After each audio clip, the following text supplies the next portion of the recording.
BNP মহাসচিব মির্জা ফখরুল ইসলাম আলমগীর অসুস্থ হয়ে হাসপাতালে ভর্তি হয়েছেন।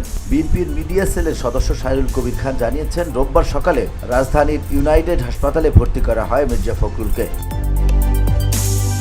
তিনি জানান, গত সপ্তাহে সোহরাওয়ার্দী উদ্যানে বইমেলায় এক অনুষ্ঠানে যোগ দেওয়ার পর থেকে অসুস্থতা অনুভব করছিলেন বিএনপি মহাসচিব।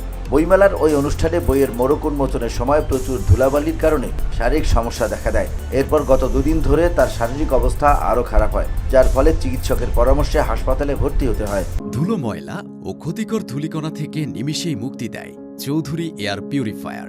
এর শক্তিশালী সাকশন ঘরের কোনায় কোনায় লুকিয়ে থাকা সকল ধুলা টেনে ফিল্টার করে এবং বের করে আনে নির্মল ও স্বাস্থ্যকর হাওয়া। সাইরুল কবির খান জানিয়েছেন, হাসপাতালের চিকিৎসা নেওয়ার পর বর্তমানে অনেকটা সুস্থ বোধ করছেন মির্জা ফখরুল, তবে চিকিৎসকরা তাকে পর্যবেক্ষণে রেখেছেন। বিএনপি মহাসচিব দ্রুত সুস্থতার জন্য সবার দোয়া চেয়েছেন এবং অনুরোধ করেছেন হাসপাতালে অযথা ভিড় না করতে। VOD Bangla news desk.